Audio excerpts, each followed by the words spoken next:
Hi hello ನಮಸ್ಕಾರ. ಇವತ್ತು butter fruit ಅಥವಾ ಅವಕ್ಯಾಡೋ ಮತ್ತು ಪಾಲಕ್ ಸೊಪ್ಪು ಹಾಕಿ ಚಪಾತಿನ ಮಾಡೋಣ.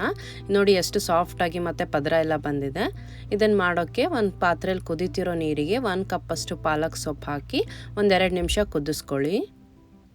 1-2 ನಿಮಿಷ ಬ್ಲ್ಯಾಂಚ್ ಮಾಡಿದ್ಮೇಲೆ ಪಾಲಕ್ ಸೊಪ್ಪನ್ನ ತಣ್ಣಗಿರೋ ನೀರು ಅಂದರೆ ಐಸ್ ನೀರಿಗೆ ತಕ್ಕೊಂಡ್ರೆ ಸೊಪ್ಪಿನ ಗ್ರೀನ್ ಕಲರ್ ಹಾಗೇ ಇರುತ್ತೆ. ಈಗ ತಣ್ಣಗಾದ್ಮೇಲೆ ಒಂದು ಮಿಕ್ಸರ್ ಜಾರ್ಗೆ ಹಾಕಿ ಒಂದು ಫೈನ್ ಪೇಸ್ಟ್ನ ಮಾಡ್ಕೊಳ್ಳಿ.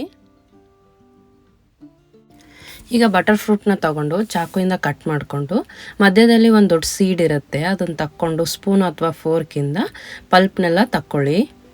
ಅವಕ್ಯಾಡೋದಲ್ಲಿ ತುಂಬ ಫ್ಯಾಟ್ ಕಂಟೆಂಟ್ ಇರುತ್ತೆ, ಆದರೆ ಇದರಲ್ಲಿರೋದೆಲ್ಲ ಗುಡ್ ಫ್ಯಾಟು. ಇದರಿಂದ ಚಪಾತಿ ತುಂಬ ಸ್ಮೂತಾಗಿ ಮತ್ತು ಸಾಫ್ಟಾಗಿ ಬರುತ್ತೆ. ಫೋರ್ಕ್ ತಗೊಂಡು ಎಲ್ಲ ಚೆನ್ನಾಗಿ ಮ್ಯಾಶ್ ಮಾಡ್ಕೊಳ್ಳಿ, ಈಸಿಯಾಗಿ ಮ್ಯಾಶ್ ಆಗುತ್ತೆ ಇದು.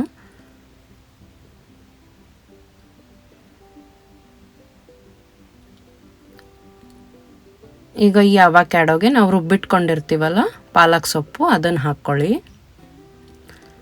ರುಚಿಗೆ ತಕ್ಕಷ್ಟು ಉಪ್ಪು, 1 ಟೇಬಲ್ ಸ್ಪೂನ್ನಷ್ಟು ಎಣ್ಣೆ, 1-2 ಕಪ್ಪು ಗೋಧಿ ಹಿಟ್ಟು ಹಾಕಿ ಫಸ್ಟ್ ಇಷ್ಟನ್ನೇ ಚೆನ್ನಾಗಿ ಮಿಕ್ಸ್ ಮಾಡ್ಕೊಳ್ಳಿ. ಇದಕ್ಕೆ ಭಾಳ ನೀರು ಬೇಕಾಗಲ್ಲ, ಯಾಕಂದರೆ ಪಾಲಕ್ ಸೊಪ್ಪಲ್ಲೆಲ್ಲ ನೀರು ಇರುತ್ತಲ್ವ, ಅದಕ್ಕೆ ನನಗೆ ಇಷ್ಟಿಟ್ಟು ಕಲಿಸ್ಲಿಕ್ಕೆ 1/4 ಕಪ್ಗಿಂತ ಕಡಿಮೆನೇ ನೀರು ಇಡಿಸಿದ್ದು. ಒಂದು ಸ್ವಲ್ಪ ನೀರು ಹಾಕ್ಕೊಂಡ್ಬಿಟ್ಟು ಚಪಾತಿ ಹಿಟ್ಟಿನ ಅದಕ್ಕೆ ಕಲಿಸ್ಕೊಳ್ಳಿ.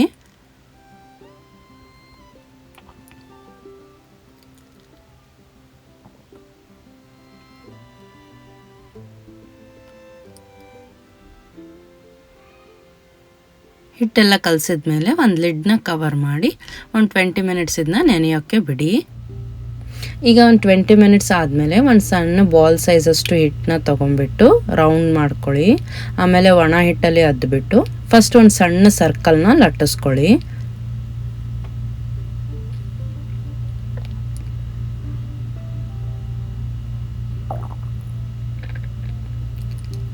ಈಗ ಇದಕ್ಕೊಂದು 1/4 ಟೀ ಸ್ಪೂನಷ್ಟು ತುಪ್ಪ ಹಾಕಿ ನೀಟಾಗಿ ಎಲ್ಲ ಕಡೆ ಸ್ಪ್ರೆಡ್ ಮಾಡಿಕೊಂಡು ಮಡಚ್ಕೊಳ್ಳಿ.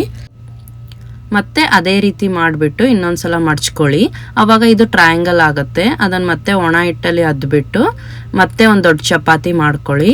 ಈ ರೀತಿ ಟ್ರಯಾಂಗಲ್ ಮಾಡ್ಕೊಳೋದ್ರಿಂದ ಪದರ ಎಲ್ಲ ಚೆನ್ನಾಗಿ ಬರುತ್ತೆ.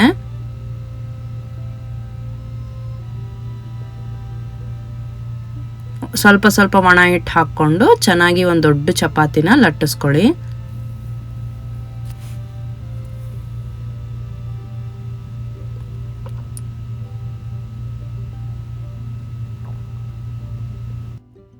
ಈಗ ಮಾಡಿರೋ ಚಪಾತಿನ ಕಾದಿರೋ ಹಂಚು ಮೇಲೆ ಹಾಕಿ, ಹಂಚು ಚೆನ್ನಾಗಿ ಕಾದಿದ್ರೆ ಚಪಾತಿ ಸಾಫ್ಟ್ ಆಗಿರುತ್ತೆ. ಈ ರೀತಿ ಬಬಲ್ಸ್ ಬಂದಮೇಲೆ ಇನ್ನೊಂದು ಕಡೆ ತಿರುಗಿಸಿ ಎಣ್ಣೆ, ತುಪ್ಪ, ಬೆಣ್ಣೆ ಏನು ಬೇಕಾದರೂ ಹಾಕ್ಕೊಂಡು ಬೇಯಿಸ್ಕೊಳ್ಳಿ ಇನ್ನೊಂದು ಸೈಡು.